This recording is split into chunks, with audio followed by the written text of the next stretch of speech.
Hello friend, आप सब कैसे हो। आज हम लोग क्लास 10th का मिड टर्म सैम्पल पेपर को सॉल्व करेंगे, जिसमें क्वेश्चन नंबर फर्स्ट में लिखा हुआ है मैग्नीशियम रिबन को जलाने पर एक सफ़ेद पाउडर बनता है।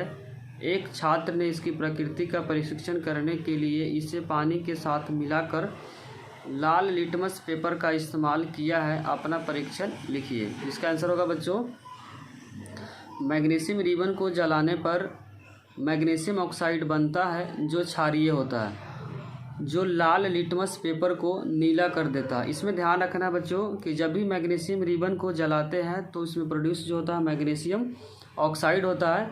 जो भी मेटल के जो ऑक्साइड होते हैं वो क्षारीय होते हैं, और जो क्षारीय होते हैं वो लाल लिटमस को नीले में बदल देता है। सेकेंड नंबर क्वेश्चन में इसमें जो गिवन है अम्लीय पदार्थ का पीएच मान। तो अम्लीय पदार्थ का जो पीएच मान होता है बच्चों 0 से अधिक होता है, लेकिन 7 से कम होता है। क्वेश्चन नंबर थर्ड में जो गिवन है, एक छात्र ने सोडियम कार्बोनेट पाउडर में हाइड्रोक्लोरिक अम्ल के कुछ बूंदें डाली, जिससे बुदबुदाहट के साथ एक गैस निकलती है। यदि इस गैस को चूने के पानी में गुजारा जाए तो क्या होगा।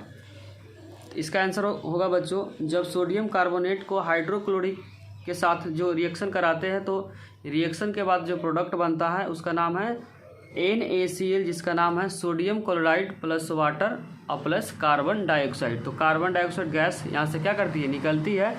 इस गैस को अगर बुझे हुए चूने के साथ रिएक्शन कराएंगे तो बनेगा बच्चों कैल्शियम कार्बोनेट प्लस वाटर। बिना बुझा हुआ जो चूना है उसका फॉर्मूला है बच्चों CaOH का होल 2, और इसका नाम है कैल्शियम कार्बोनेट। एक और नाम है इसका चूना पत्थर। अगर पेपर में आ जाए बिना बुझा हुआ चूना का रासायनिक सूत्र क्या होगा तो लिखेंगे CaO। बच्चों इसके और पार्ट में जो क्वेश्चन गिवन है, उदासीनीकरण अभिक्रिया किसे कहते हैं और क्या उदासीन यौगिक प्राप्त करने के लिए इस प्रतिक्रिया को करना आसान है। तो इसका आंसर होगा बच्चों, जिस अभिक्रिया में अम्ल तथा क्षार आपस में अभिक्रिया कर लवण और जल का निर्माण करती है उसे हम उदासीनीकरण अभिक्रिया कहते हैं। एग्जाम्पल में दिया हुआ NaOH प्लस HCl, और एरो देखे लिखेंगे NaCl प्लस H2O। NaH जो होता है बच्चों परबल क्षारक होता है, जो स्ट्रॉन्ग बेस होता है। HCl जो होता है स्ट्रॉन्ग क्या होता है, एसिड होता है। जब भी स्ट्रॉन्ग एसिड और स्ट्रॉन्ग बेस आपस में अभिक्रिया करती है तो हमेशा क्या बनाती है, लवण तथा जल बनाती है। और इसके आगे जो क्वेश्चन लिखा हुआ, क्या उदासीन यौगिक प्राप्त करने के लिए इस प्रतिक्रिया को करना आसान है, तो बोलेंगे हाँ आसान है। जब हम परबल अम्ल मतलब स्ट्रॉन्ग एसिड तथा परबल क्षारक का मतलब है स्ट्रॉन्ग बेस आपस में अभिक्रिया करती है तो उदासीन यौगिक बनाती है। जो क्वेश्चन नंबर 4 में बच्चों जो गिवन है, अनैच्छिक क्रिया किसे कहते हैं, मस्तिष्क का कौन सा भाग सामान्यतः इन गतिविधियों को नियंत्रित करता है। तो इसका आंसर हो जाएगा, जिन प्रतिक्रियाओं पर हमारा मस्तिष्क का कोई भी नियंत्रण नहीं होता है, जैसे भूख, प्यास, नींद और दिल का धड़कना। मस्तिष्क का पश्च भाग में उपस्थित मेडुला ऑब्लेंगेटा के द्वारा अनैच्छिक क्रियाओं का नियंत्रित होती है। इसमें ध्यान रखना है, मेडुला ऑब्लेंगेटा यही क्या करती है, अनैच्छिक क्रियाओं को नियंत्रित करती है। जो क्वेश्चन नंबर 5 में बच्चों जो गिवन है उसमें दिया हुआ सिल्वर क्लोराइड सूर्य के प्रकाश में एक धूसर रंग के पदार्थ का निर्माण करता है, तो वह कौन सा है। तो इसका आंसर हो जाएगा बच्चों सिल्वर। इसका रिएक्शन दे रखा है AgCl, जब सूर्य के प्रकाश में अभिक्रिया करती है तो Ag प्लस Cl2 बनाती है। तो इसमें पूछा हो कौन सा धातु, तो इसमें धातु जो होगा वो सिल्वर होगा, जो ऑप्शन नंबर A में गिवन है। क्वेश्चन नंबर 6 में बच्चों लिखा हुआ है, एक कृत्रिम सूचक जो क्षारीय प्रकृति के पदार्थ में गुलाबी हो जाता है। बच्चों क्वेश्चन नंबर 6 है, लिखा हुआ कि एक कृत्रिम सूचक जो क्षारीय प्राकृतिक पदार्थ में गुलाबी हो जाता है, तो इसका आंसर जो होगा फेनोल्फथलीन होगा। इसमें ध्यान रखना बच्चों, जो क्षारीय होता है, जो क्षारीय को चेंज कर देता है फेनोल्फथलीन होता है, जबकि एसिड क्या करता है, चेंज नहीं करता है। ध्यान रखें कि एसिड इसमें क्या होता है, चेंज नहीं होता है। अब क्वेश्चन नंबर 7 को पढ़ेंगे। क्वेश्चन नंबर 7 में बच्चों लिखा हुआ, जब सोडियम सल्फेट के विलयन में बेरियम क्लोराइड के विलयन को मिलाया जाता है तो यह एक सफ़ेद अवक्षेप बनाता है, और इसमें ए नंबर में दिया हुआ इसके निर्माण में किस प्रकार के अभिक्रिया शामिल है, और सेकेंड पार्ट में दिया हुआ इस अभिक्रिया में सफ़ेद रंग देने वाले यौगिक का नाम लिखिए। बच्चों जब सोडियम सल्फेट को बेरियम क्लोराइड के साथ जब रिएक्शन कराएंगे तो बनेगा बेरियम सल्फेट और सोडियम क्लोराइड। नाम लिख सकते हैं, इसका नाम है बच्चों सोडियम सल्फेट जो क्वेश्चन में गिवन है, इसका नाम है बेरियम क्लोराइड जो क्वेश्चन में गिवन है, और रिएक्शन के बाद जो बनता है उसका नाम है बेरियम सल्फेट। क्या नाम है बच्चों? Barium sulphate plus sodium chloride, जो द्विस्थापन क्या है? अभिक्रिया, डबल डिस्प्लेसमेंट। सेकेंड पार्ट में बोला हुआ, जब बेरियम सल्फेट BSO4 इस अभिक्रिया में सफ़ेद रंग होता है। ध्यान रखिए इसका कलर का होता है बच्चों, बेरियम सल्फेट का जो कलर होता है वह सफ़ेद होता है। क्वेश्चन नंबर 8 में बच्चों जो गिवन है, रक्त का कौन सा घटक शरीर में रक्त के रिसाव से बचाव में मदद करता है? तो इसका आंसर हो जाएगा बच्चों प्लेटलेट्स। का जगह प्लेटलेट्स। जो प्लेटलेट्स होता है रक्त को बहाव में रोकने में क्या करता है? मदद करता है। तो इसका जो करेक्ट आंसर हो जाएगा 8 का प्लेटलेट्स। 9th नंबर क्वेश्चन में गिवन बच्चों, जब तांबे को चाइना डिश के बर्तन में गर्म किया जाता है तो इसकी सतह हो जाती है हरी। क्या हो जाती है बच्चों? हरी। तो क्वेश्चन नंबर 9 का जो करेक्ट आंसर हो जाएगा बी। 9th का और पार्ट में जो क्वेश्चन गिवन है, अपचायक कारक किन्हें कहते हैं? इंग्लिश में बोलते हैं इसको रिड्यूसिंग एजेंट। इसका तो अपचायक कारक होता है बच्चों, अपचायक वे पदार्थ होता है जिसमें हाइड्रोजन का बढ़ना, क्या होता है बच्चों? हाइड्रोजन का बढ़ना तथा ऑक्सीजन का घटना, वही क्या होता है? अपचायक कारक होता है। क्वेश्चन नंबर 10 में बच्चों गिवन है, क्या निम्नलिखित रासायनिक अभिक्रिया का विपरीत उल्टा संभव है? स्पष्ट कीजिए। गिवन है Zn प्लस CuSO4 एरो दिया ZnSO4 प्लस कॉपर। तो इसका आंसर होगा उल्टा संभव नहीं है, क्योंकि कॉपर कम अभिक्रियाशील है। कॉपर जो है बच्चों किसके रिस्पेक्ट में? जिंक के रिस्पेक्ट में कम अभिक्रियाशील है, तथा जिंक क्या है? अधिक अभिक्रियाशील तत्व है। कभी भी कम अभिक्रियाशील तत्व अधिक अभिक्रियाशील तत्व को डिस्प्लेस नहीं कर सकता, मीन्स विस्थापित नहीं कर सकता, इसीलिए इसका आंसर हो जाएगा बच्चों उल्टा संभव नहीं है। क्वेश्चन नंबर 11 में गिवन है, पादपों के लिए वाष्पोत्सर्जन का क्या महत्व है? तो इसका आंसर हो जाएगा, पौधे द्वारा अनावश्यक जल को वाष्प के रूप में शरीर से बाहर निकालने की क्रिया को वाष्पोत्सर्जन कहते हैं। जो एक्स्ट्रा जो वाटर है बच्चों शरीर से जो बाहर निकलता है पौधा, वही क्या कहलाता है? वाष्पोत्सर्जन कहा जाता है। पेड़ पौधे मिट्टी से जिस जल का अवशोषण करते हैं उसका कुछ ही मात्रा पादप के शरीर में क्या होता है? उपयोग होता है, बाकी वाष्पोत्सर्जन के रूप में बाहर निकाल लेता है। क्वेश्चन नंबर 12 में जो गिवन है, बढ़ते हुए सक्रियता श्रेणी को लिखिए, जिसमें गिवन है बच्चों आयरन,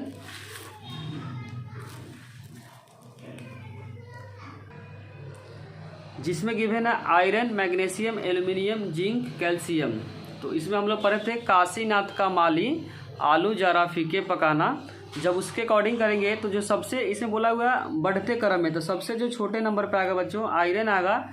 आयरन के बाद क्या आएगा? जिंक आएगा। जिंक के बाद एल्युमिनियम आएगा। एल्युमिनियम के बाद मैग्नीशियम, और सबसे ऊपर पे आएगा क्या है? कैल्शियम। मेटल और नॉन मेटल चैप्टर जो उसके लास्ट में एक टेबल दिया हुआ सक्रियता श्रेणी, वहीं से क्वेश्चन ही पूछा हुआ, उस टेबल को बच्चों याद कर लें। और पार्ट में जो दिया हुआ है, जब धातु अम्ल के साथ अभिक्रिया करती है तो कौन सी गैस निकलती है? तो इसमें जो गैस निकलती है हाइड्रोजन गैस निकलती है। कौन सी गैस निकलती है बच्चों? तो इसका जो आंसर हो जाएगा हाइड्रोजन। एग्जाम्पल में यहाँ दिखा रखे Mg प्लस HCl। कोई भी अगर मेटल, ध्यान रखें, एसिड के साथ अगर रिएक्शन करती है, मतलब अम्लीय के साथ रिएक्शन करती है, तो हमेशा क्या बनाती है? धातु का ऑक्साइड बनाएगी, साथ साथ क्या बनाएगी बच्चों? हाइड्रोजन गैस रिलीज करेगी। तो इसका आंसर हो जाएगा बच्चों हाइड्रोजन। क्वेश्चन नंबर 13 में बच्चों गिवन है, आयोडीन युक्त नमक ही खाने की सलाह क्यों दी जाती है? तो इसका आंसर हो जाएगा क्योंकि शरीर में कार्बोहाइड्रेट, वसा तथा प्रोटीन के पाचन तथा थायराइड बीमारी को क्या करती है, नियंत्रित करती है। तो पेपर में भी क्वेश्चन आ सकता है आयोडीन युक्त से कौन सी बीमारी हो सकती है, तो इसका आंसर हो जाएगा बच्चों थायराइड। ध्यान रखें 1 नंबर में क्वेश्चन इंपॉर्टेंट है। और क्वेश्चन नंबर 14 में जो गिवन है बच्चों, क्वेश्चन नंबर 14, 15 और 16 में 2 कथन गिवन है, एक अभिकथन है, दूसरा क्या है, रीजन है। इसमें ए नंबर ऑप्शन तभी सभी होगा जब ए और आर दोनों क्या होगा, सत्य होगा, और आर अभिकथन व्याख्या करता होगा ए का, और आर इसमें दो सेकेंड ऑप्शन जो होगा ए और आर दोनों सत्य होगा, लेकिन आर अभिकथन का सही व्याख्या नहीं है। और सी में दिया हुआ ए सत्य होगा लेकिन आर क्या होगा, गलत होगा, और डी क्या होगा, एक गलत है लेकिन आर क्या है, सत्य है। इसी के अकॉर्डिंग हम लोग क्वेश्चन नंबर 14 को सॉल्व करते हैं। क्वेश्चन नंबर 14 में लिखा हुआ गैलियम और सीजियम के कुछ टुकड़े यदि हाथ में रखते हैं तो वह पिघल जाता है। तो बच्चों यह स्टेटमेंट क्या है, सही है। गैलियम और सीजियम का गलनांक बहुत कम होता है, ये भी स्टेटमेंट सही है। और जो रीजन है ये सर्सन का व्याख्या कर रहा है, तो इसका जो करेक्ट आंसर हो जाएगा बच्चों ए हो जाएगा। इसका और पार्ट में जो क्वेश्चन गिवन है, एल्यूमिनियम ऑक्साइड एक उभयधर्मी ऑक्साइड है, ये भी स्टेटमेंट क्या है, सही है। एल्यूमिनियम ऑक्साइड एक उभयधर्मी ऑक्साइड होता है। उभयधर्मी ऑक्साइड क्या होता है बच्चों, जो अम्ल और तथा क्षार दोनों के साथ जो अभिक्रिया कर लेता है उस तरह के ऑक्साइड को बोलते हैं उभयधर्मी ऑक्साइड, जैसे कि एल्यूमिनियम है। एल्यूमिनियम ऑक्साइड अम्ल और क्षार, यही अभी बोल रहे थे, एल्यूमिनियम ऑक्साइड अम्ल और क्षार के साथ अभिक्रिया करके लवण और जल बनाती है, ये भी स्टेटमेंट क्या है, सही है। और यहाँ पे जो रीजन है असर्शन का क्या कर रहा है, एक्सप्लेन कर रहा है, तो इसका करेक्ट आंसर हो जाएगा बच्चों ए। क्वेश्चन नंबर 15 में जो गिवन है, रक्त में ग्लूकोज के स्तर बनाए रखने के लिए अग्रसाय बहुत महत्वपूर्ण है, ये भी स्टेटमेंट क्या है, सही है। और इंसुलिन अग्राशय पर स्थित कोशिका के विशेष समूह द्वारा स्रावित होता है। क्वेश्चन नंबर 15 का बच्चों जो रीजन है असर्शन का व्याख्या नहीं कर रहा है, तो इसका आंसर हो जाएगा बी। अगर दोनों स्टेटमेंट ध्यान रखें सही है, और जो रीजन है, जो कारण है अभिकथन को अगर व्याख्या नहीं कर रहा तो आंसर हो जाएगा बी, अगर व्याख्या कर रहा है तो आंसर हो जाएगा ए। अब 16 में जो लिखा हुआ है, एक दूरदर्शी के नेत्र लेंस द्वारा बड़ा होता है, स्टेटमेंट क्या है, सही है। दूरदर्शी के नेत्रिका लेंस द्वारा किसी वस्तु से आते हुए प्रकाश को अधिक एकत्र कर दूर की वस्तु को एक साफ प्रतिबिंब बनाता है, ये भी क्या है, स्टेटमेंट सही है। और जो कारण है अभिकथन को व्याख्या कर रहा है, इसीलिए इसका आंसर हो जाएगा बच्चों ए।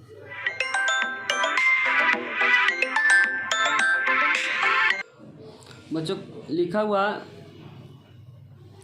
17 से 20 में 5 उपभाग है, क्वेश्चन में लिखा हुआ, और इन प्रश्नों में किसी 4 उपभाग का उत्तर देने की अपेक्षा की जाती है। इसके आगे बच्चों जो 5 क्वेश्चन दिया रहेगा, जिसमें से हम लोग को 4 सॉल्व करना है, इसको बोलते हैं केस स्टडी। तो पहला जो गिवन है बच्चों, एक अभिक्रिया जिसमें एकल अभिकारक टूटकर 2 या 2 से अधिक उत्पाद बनाता है, उसे वियोजन अभिक्रिया के रूप में जाना जाता है। वियोजन अभिक्रिया केवल तब होता है जब उसमें ऊष्मा, विद्युत या प्रकाश के रूप में ऊर्जा की आपूर्ति की जाती है। उदाहरण में गिवन है, एक कथन, नली में फेरस सल्फेट को गर्म करने पर निम्नलिखित अभिक्रिया होती है। अब क्वेश्चन को पढ़ते हैं, इससे रिलेटेड जो क्वेश्चन गिवन है, पहला जो क्वेश्चन बच्चों गिवन है, निम्नलिखित गैस में जलती हुई गंधक की गंध किससे होती है। तो जब भी गंध की बात आए तो उसका होता है बच्चों सल्फर डाइऑक्साइड, क्या जगह, सल्फर डाइऑक्साइड। क्वेश्चन नंबर 2 में जो गिवन है, कौन सी रासायनिक अभिक्रिया केवल विद्युत धारा की उपस्थिति में होता है, इलेक्ट्रिसिटी के उपस्थिति में होता है, तो वाटर ब्रेक होता है बच्चों, क्या होता है, वाटर ब्रेक होता है। तो इसमें बैलेंस नहीं है, सेकंड में क्या है, बैलेंस है, क्योंकि हाइड्रोजन इधर 4 है, इधर भी 4 है, ऑप्शन 2 है, इधर 2 है, तो करेक्ट आंसर हो जाएगा। जब भी इलेक्ट्रिसिटी का बात करेगा, जब भी क्या होगा, हाइड्रोजन उससे क्या होता है, पास होता है, जिसके कारण वाटर क्या होता है, टूट जाता है। थर्ड क्वेश्चन में गिवन है बच्चों, पानी का विद्युत अपघटन जिसको इलेक्ट्रोलाइसिस बोलते हैं, जो ऊपर वाले इक्वेशन में दिया हुआ। तो ऊपर वाला जो इक्वेशन है बच्चों कौन सा है, ऊष्मा क्षेपी नहीं है, ऊष्मा शोषी नहीं है, वियोजन अभिक्रिया, क्योंकि वियोजन में बच्चों होता है एक सिंगल या एकल अभिकारक टूटकर दो या दो से अधिक उत्पाद का निर्माण करता है। तो क्वेश्चन नंबर 3 का जो करेक्ट आंसर हो जाएगा बच्चों सी हो जाएगा। क्वेश्चन नंबर 4 में गिवन है कैल्शियम कार्बोनेट को जब हीट देते हैं बच्चों, क्या देते हैं, हीट देते हैं, तो CaO + CO2, तो इसमें बताना कि किसका उदाहरण है। इसमें बस बेसिकली बच्चों हम लोग क्या देते हैं, उष्मा देना पड़ता है। यहाँ हीट है ना, हीट का मतलब क्या होता है बच्चों, उष्मा देना होता है। तो इसका करेक्ट आंसर हो जाएगा बी। क्वेश्चन नंबर 5 में बच्चों गिवन है जब लेड नाइट्रेट को क्रिस्टल के प्रखनली में गर्म किया जाता है तो भूरे रंग का उत्सर्जित धुआं होता है, तो वह कौन सा होता है। तो ध्यान रखें बच्चों, नाइट्रोजन डाइऑक्साइड होता है। क्या होता है, नाइट्रोजन डाइऑक्साइड। क्वेश्चन नंबर 18 में बच्चों जो गिवन है, डायरेक्ट पहले क्वेश्चन पढ़ते हैं। पहला जो क्वेश्चन बच्चों गिवन है, जब प्रकाश वायु से कांच माध्यम में गमन करती है तो प्रकाश की किरण, तो बच्चों जो थ्योरी होता है, जब भी ध्यान रखें कि एयर से कांच में जाती है। मान लो बच्चों ये वायु है जिसको एयर बोल रहे हैं हम लोग, वायु है, ये क्या है, कांच है। जब भी प्रकाश की किरण अगर बीरल से सघन माध्यम में जाती है, ध्यान रखिए, क्या बोले, बीरल से सघन माध्यम में जाती है तो हमेशा ऐसे अगर कोई मीडियम नहीं है तो डायरेक्ट सीधे जाता है। लेकिन यहाँ पे जो मीडियम है वायु से कांच, जिसको बोलते हैं रेयर टू डेंसर, हिंदी में बोले बच्चों बीरल से सघन माध्यम में, तो अभिलंब की तरफ झुक जाती है। क्या याद करना, अभिलंब की तरफ। जब भी इस मीडियम को बोलते हैं बच्चों बीरल माध्यम, क्या बोलते हैं, बीरल माध्यम, और इसको बोलते हैं कांच को बच्चों सघन माध्यम। तो इसमें ध्यान ही रखना है, जब प्रकाश की किरण बीरल माध्यम से सघन माध्यम में जाती है तो अभिलंब की तरफ झुक जाती है। तो अभिलंब की तरफ झुकने वाली जो ऑप्शन है बच्चों, ऑप्शन नंबर फर्स्ट है। तो फर्स्ट 18 का जो फर्स्ट का करेक्ट आंसर हो जाएगा ए। अब इसका जो बी पार्ट में लिखा हुआ, जब प्रकाश एक माध्यम से दूसरे माध्यम में जाता है तो प्रकाश की आवृत्ति, ध्यान रखिए, क्या होती है, कम हो जाती है। क्या होती है, घट जाती है। तो इसका आंसर हो जाएगा बी। ध्यान क्या रखना है, जब प्रकाश एक माध्यम से दूसरे माध्यम में जाती है तो आवृत्ति उसका घट जाता है। क्वेश्चन नंबर 3 में बच्चों गिवन है, जब प्रकाश कांच से पानी में गमन करता है तो प्रकाश की गति, बच्चों तो इसमें रिफ्रैक्टिव इंडेक्स का कंसेप्ट है, जिसको हिंदी में बोलते हैं बच्चों अपवर्तनांक सूचकांक। तो ध्यान रखिए, जो कांच का जो होता है बच्चों, कांच का रिफ्रैक्टिव इंडेक्स, कांच का जो होता है अपवर्तनांक, ध्यान रखिए, कांच का जो होता है 1.5 होता है, जबकि जो पानी का होता है बच्चों रिफ्रैक्टिव इंडेक्स, जिसको अपवर्तनांक बोलते हैं, होता है 1.3 होता है। और इसमें रिफ्रैक्टिव इंडेक्स का जो फॉर्मूला था N=C/V होता है। C का जो रिजल्ट फिक्स होता है, लाइट का स्पीड, C का जो रिजल्ट होता है 3 × 10⁸ मीटर पर सेकेंड। तो इसमें ध्यान रखना, जिसका रिफ्रैक्टिव इंडेक्स ज़्यादा होगा उसका स्पीड क्या होगा, कम होगा, क्योंकि इसके डिपेंड डायरेक्ट करता है, इन्वर्स का रिलेशन है। रिफ्रैक्टिव इंडेक्स और स्पीड में जो रिलेशन है बच्चों, इन्वर्स का रिलेशन है।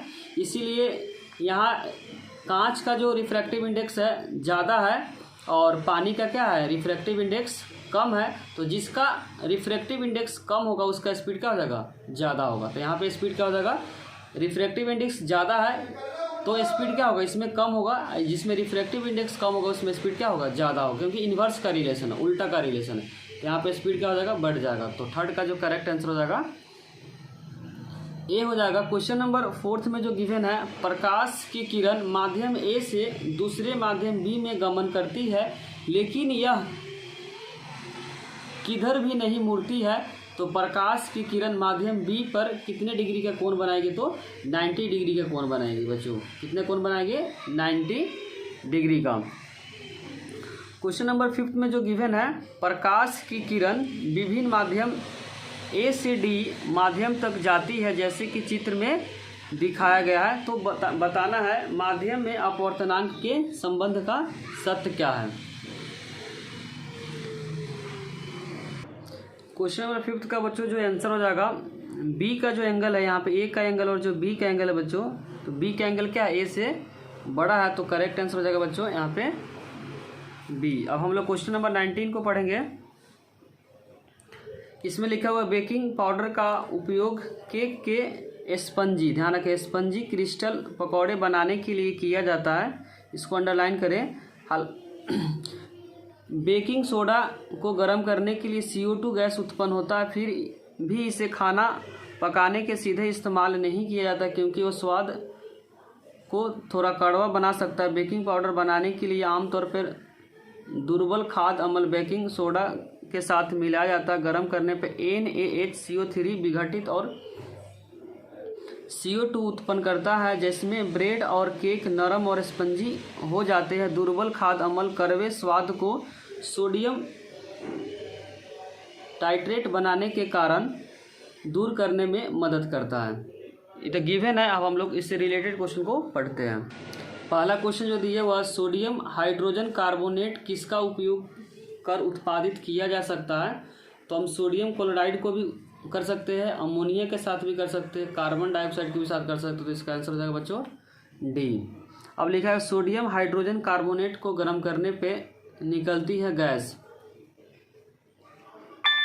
बच्चों जो इसका आंसर हो जाएगा कार्बन डाइऑक्साइड। जो गैस यहाँ से निकलती है वो गैस कौन सा है? Carbon dioxide. अब थर्ड वाले क्वेश्चन में गिवन है बेकिंग पाउडर बनाने के लिए सोडियम हाइड्रोजन कार्बोनेट में मिलाए जाने वाले कौन है? तो उसमें मिलाया कौन सा जाता है बच्चों? टर्टरिक अम्ल को मिलाया जाता है। अब लिखा हुआ सोडियम हाइड्रोजन कार्बोनेट विलयन की प्रकृति कैसी है? तो इसका जो प्राकृतिक होता है बच्चों, सोडियम हाइड्रोजन कार्बोनेट का जो विलयन की जो प्राकृतिक होता है वो क्या होता है? बेसिक होता है। और क्वेश्चन नंबर 5 में जो लिखा हुआ केक बनाने के लिए सोडियम हाइड्रोजन कार्बोनेट का उपयोग किया जाता है क्योंकि यह केक को नरम और स्पंजी बनाता है, जो कि इसमें पैराग्राफ में भी गिवन है। यह केक को क्या बनाने में कहता है? नरम और स्पंजी बनाने में क्या जाता है। क्वेश्चन नंबर 20 में बच्चों गिवन है वातावरण में ओजोन की मात्रा 1980 के दशक में तेजी से गिरावट शुरू हुई। इस कमी को CFC, इसका फुल फॉर्म होता है क्लोरोफ्लोरोकार्बन जैसे संश्लिष्ट रसायन की उपस्थिति से जोड़ा गया, जिनका उपयोग रेफ्रिजरेट आदि के रूप में किया जाता है। 1987 में UNEP को ने एक समझौते के तहत CFC उत्पादन को 1986 के स्तर पे स्थिर करने में सफल रहा। अब विश्व स्तर पे सभी निर्माण कंपनियों के लिए CFC रहित रेफ्रिजरेटर बनाना अनिवार्य है। अब इससे रिलेटेड हम लोग क्वेश्चन को पढ़ते हैं। पहला जो क्वेश्चन बच्चों गिवन है CFC का मतलब, तो CFC का मतलब होता है बच्चों क्लोरोफ्लोरोकार्बन। क्या होता है? क्लोरोफ्लोरोकार्बन। तो इसका जो आंसर हो जाएगा बच्चों ऑप्शन नंबर ए। इसका दूसरे वाले पार्ट में जो गिवन है, इसका सेकेंड पार्ट में जो बच्चों गिवन है, एक बार इस्तेमाल वाली प्लास्टिक हानिकारक है क्योंकि यह जल जनित रोगों को बढ़ावा देता है। सही है। यह आसानी से पुनः चक्रण नहीं होता है, भी सही है। ये जल नहीं है। तो इसका आंसर हो जाएगा बच्चों उपरोक्त सभी। अब यहाँ पे लिखा हुआ थर्ड में CFC का कारण, पहला जो कारण वो जल प्रदूषण, त्वचा और ओजोन परत का ह्रास, ये सभी। तो इसका आंसर जो बच्चों हो जाएगा डी। सॉरी बच्चों, इसका जो आंसर हो जाएगा उसी हो जाएगा। क्वेश्चन नंबर 4 को पढ़ते हैं। इसका करेक्ट आंसर बच्चों क्या हो जाएगा? सी। अब लिखा है ओजोन क्या? ओजोन का जो केमिकल फार्मूला होता है बच्चों O3। क्वेश्चन नंबर 5 में लिखा है ओजोन के बारे में कौन सा सही नहीं है?